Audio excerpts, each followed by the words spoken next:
I'm Chuck Lofton, and welcome to beautiful Niagara Falls, both in New York and in Ontario. For over 200 years, this has been one of North America's key tourist destinations, but there's more than just water to this region. On this edition of Chuck's Big Adventure, from Carousel Museums to raging rapids to, of course, the beauty of this wonderful spot. Niagara Falls from the ground is awe-inspiring. Can this possibly be real? But to truly experience the magnitude of this natural wonder, you've got to see it from above. Helicopter pilots buzz passengers around the falls from both the United States and Canada. The views are breathtaking and a bucket list trip for many. Rainbow Air has operated on the U.S. side since 1995, giving thousands a jaw-dropping view. If you want to bring more friends or family with you, check out Niagara helicopters. I would think for a lot of your guests, this is the first time they've ever ridden in a helicopter, and they get a view that very few people on the planet really get to see much. 99% of the people are first flyers, right? The helicopter's Wow. pretty unique flying experience. From zooming around the natural attractions at 2,000 feet to a zippier view a little closer to the ground. Have a good one.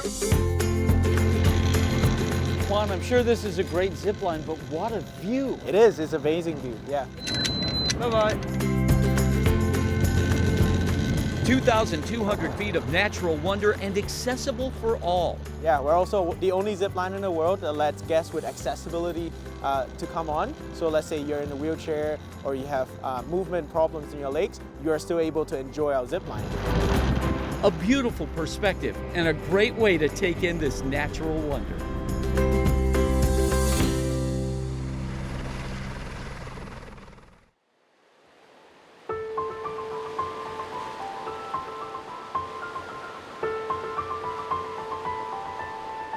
One of the things it seems like to me is that you could come here every day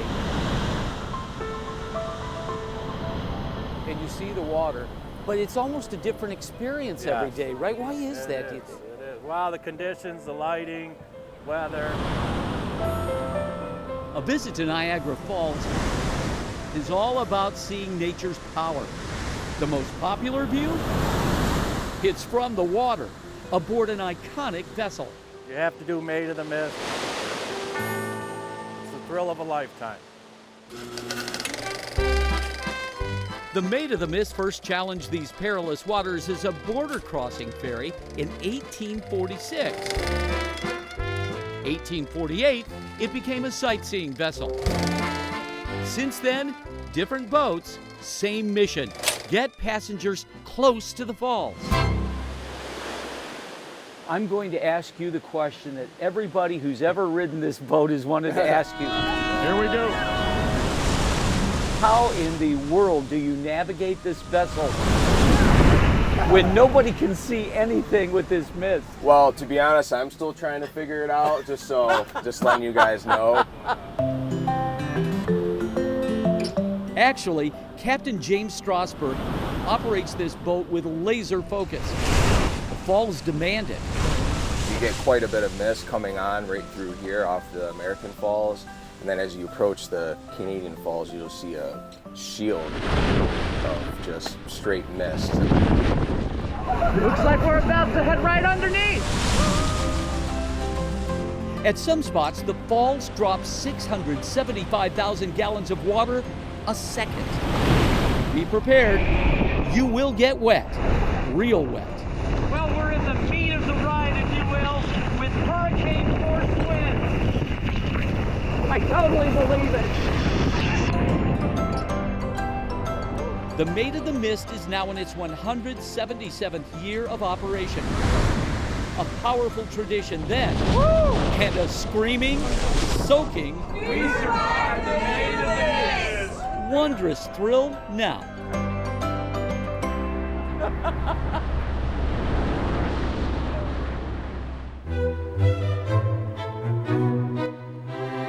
Robert, thank you so much for visiting us from the 1750s. Well, it's my pleasure.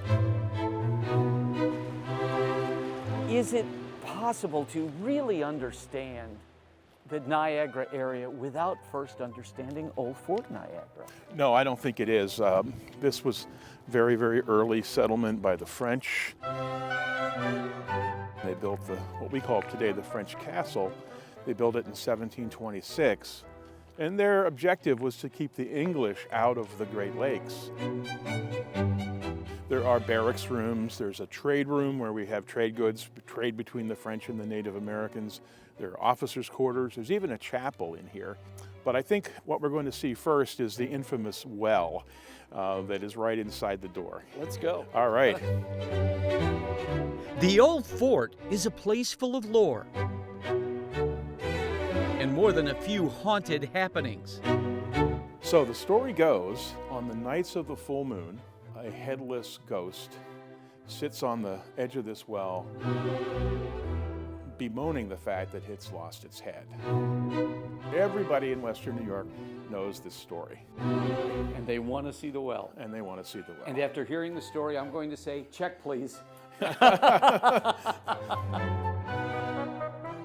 At night, when you close up here in the winter, it's already dark. Yeah. And so you have to turn off all the lights and then make your way down this long, dark hallway to the exit door. None of us believe in ghosts, but we all walk a little faster when we're going down that hallway.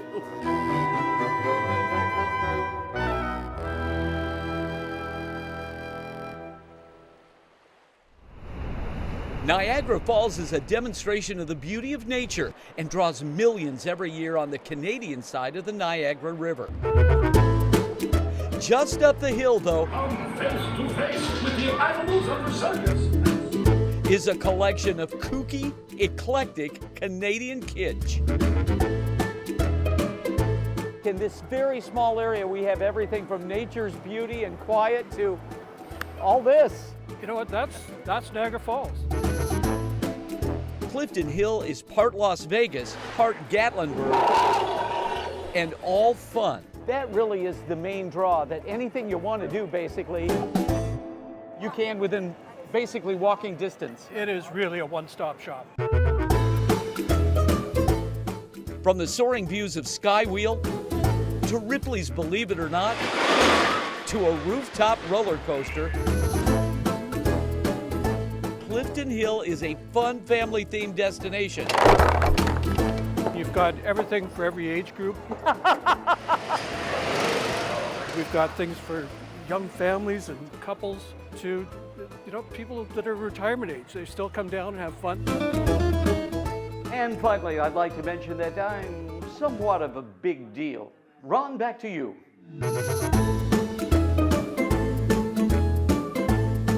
This area is open until 2 a.m., giving tourists plenty of time to see the beauty of nature at the falls and the non-stop, wacky, unforgettable fun at the hill. It's the greatest show in Clifton Hill. Family fun for all ages.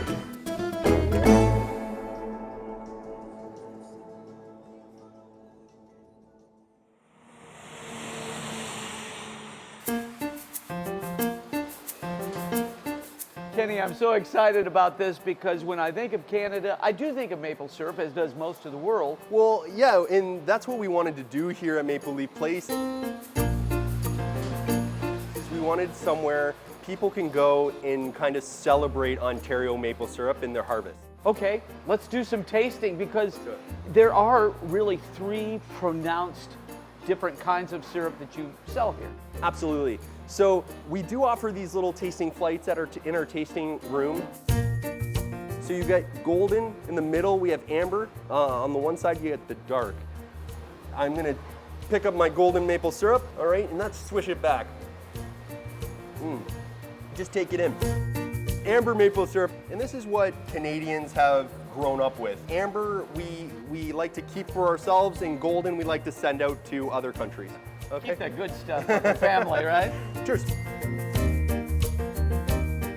The dark is great for culinary, it's great to cook with. So I want you to try it because it is a stronger maple flavor. All right, we're ready to go. Oh, wow, yeah. There's different maple syrup, and tasting them side by side, you can really find your favorite maple syrup. This You have is a an art form. And my favorite, by the way, is the amber. Is the amber, so Yes. you're a traditionalist? Yes. Yeah, sounds great. In more ways than one, I guess. So I'm a syrup traditionalist.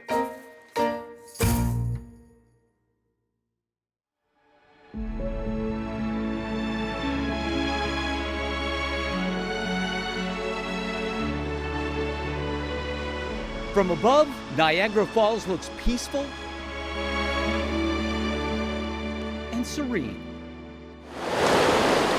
But there are plenty of ways to get an up-close experience. Just prepare to get wet.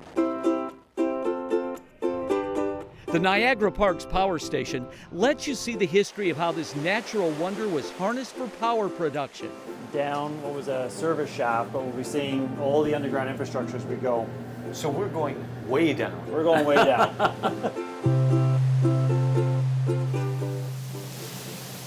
Wow. You can even take a trip down to an old water tunnel. And where the lights are today is roughly where the water would have been, how high the water was when the plant was operating. So where we're at, this is all underwater. We'd be underwater Yeah. here.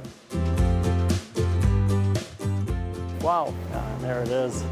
So here we are, David, with a view that really up till now people didn't have before, right? That's right. This is never before seen view. Wow. Of the lower Niagara River, the American Falls straight ahead. And then to the right, as we come out, you'll see the iconic Horseshoe Falls. Wow, what a payoff. That's right. So this was an industrial purpose before, a hydro power station. Now we've turned into a visitor attraction. If you want to get even closer, you can journey behind the falls. Nature has a way of overtaking reality. And look at those. Get soaking wet on the viewing decks, or actually go under Horseshoe Falls through a series of tunnels to feel the power of the rushing water. On the American side, Cave of the Winds. It's the thrill of a lifetime. Oh my gosh.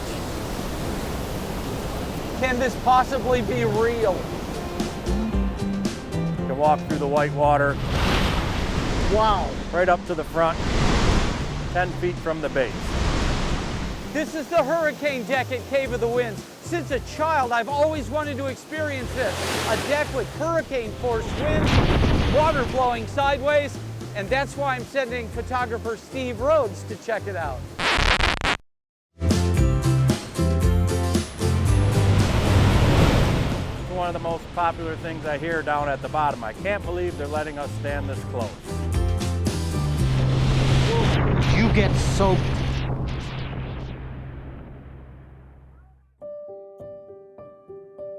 This is our arrival gallery. Imagine yourself arriving here to the city of Niagara Falls in the early 1830s. What would the landscape look like? What people would you see? Who would you come in contact with? the Niagara Falls Underground Railroad Heritage Center works to answer those questions through the conversations about a tumultuous time in American history. Niagara Falls is a great tourist destination, but do many people really realize just the role that it played in the Underground Railroad? They're starting to know more, you know, and thankfully we've established this institution as the first Black cultural institution within this city in over 30 years. I've got goosebumps on me realizing that just across the street, Harriet Tubman was there and crossed into Canada. And she was just one of many freedom seekers who were able to cross into Canada in this location. The footing for that bridge to freedom still exists today. The museum details the challenges of this journey with interactive displays, including the recreation of a luxury hotel that hosted dignitaries, even presidents. So imagine you come into a location that has marble fireplaces, velvet curtains. It's about the size of a square block, and the staff are all people of African descent. John Morrison was the head waiter, and he was able to successfully coordinate his staff to live double lives as secret Underground Railroad agents. Preserving these stories are vitally important, because if we're not telling these stories, then someone else has the ability to control that narrative, and you never know what stories will be told or how people will be depicted in the public domain.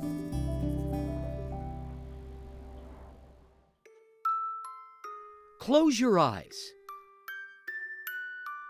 Listen for the music. If you're of a certain age, it's the sound of your childhood. Joy.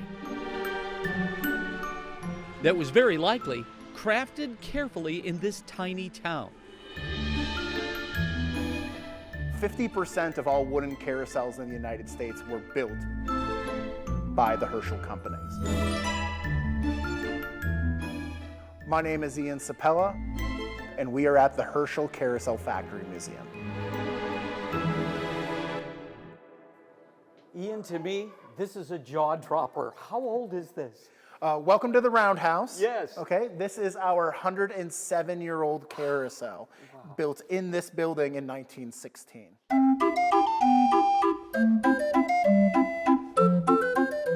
Just a few miles from Niagara Falls, it's a don't miss, stay for hours kind of place. Oh yeah, once around is never enough, and that is for all ages. So you're never too cool for a carousel, even if you believe so. A visit here transports guests back over 100 years when these finely crafted attractions were a big part of American life. We have a volunteer here who says that we don't have a carousel, we have a time machine.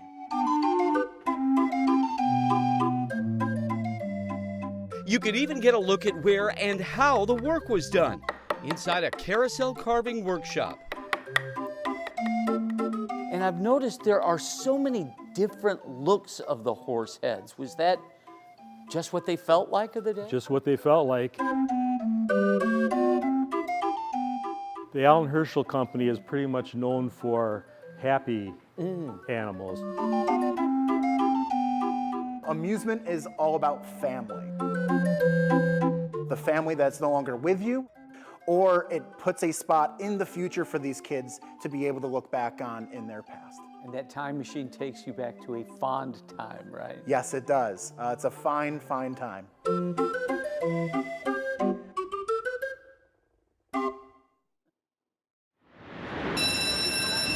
There's a little jolt when it takes off. Well, all right, Chuck. It was just a little jolt. Very excited about this ride, and very excited for a lot of reasons. One, it's a one-of-a-kind trip, but also this is real Canadian history here, isn't it? This unit dates back, this cable car dates back to 1916. I cannot imagine what, in the year 1916, people who got on this, what they must have felt, because there was nothing like it, right? Yeah, you're absolutely right. It's one of a kind, and more importantly, what you see around you. The beauty that you can experience when you're on this peaceful ride. And peaceful and tranquil up here, certainly not below us. Why is this whirlpool so dangerous? There's a combination of water going in different directions that kind of hits each other. The water is powerful. It's traveling at about 50 kilometers an hour. We're over a very treacherous waters, but we are able to enjoy it from this height safely. And right now, I feel like I'm breaking the law. I did not bring my passport. We're crossing through the US and Canada, and then we'll do it again, right? Exactly. So there's 4 times where you're doing this. So about the middle here, you're actually going across the US border. Then when we come to the end, we're back to Canada, and then again on the way back. So the RCMP's not going to be waiting for me over here. I don't think We're so, okay. Chuck. As long as you've been good, we're good. Thank you, Marcelo. Thank you, Chuck. Class 5 rapids. A whirlpool swirling with nature's fury. Take a boat ride through it all? Sure, why not? Well, first off, we got to talk a little about where we are and what the Niagara River does. There is 330 feet of drop in elevation between Lake Erie and Lake Ontario. Now, obviously, 170 feet of that drop occurs where? At the falls. However, that still leaves us about another 160 feet of elevation drop to be made up somewhere. And that's because of the Whitewater Rapids. So we're going to jump that 160 feet of elevation drop in one of these hot rod jet boats here today. Whirlpool Jet Boats has been conquering this stretch of the Niagara River for decades. The mainstay of our program is what we call the wet jet. And you see that they all have windshields on the front of them. Yes. I wish I could tell you that that windshield was to keep you dry. It's actually a perfect launching ramp for the waves to be deflected onto the guests on board. Smacked us. Yes. Smacked us in the face. Like a tsunami, just like a Yeah. big wall of water. The next thing you know, you're water. You're underneath water. Completely underneath water. Did you ever get it in the mouth? A little bit. Now, Lift it up no. to the boat. We do have an alternative, and it's called the Freedom Jet, where you're free to get wet or free to stay dry. We go to exactly the same place. You get to experience the waves, but you can go just as you like are this. now. So I claim my constitutional right to stay dry. I stayed dry, but it was a wild ride.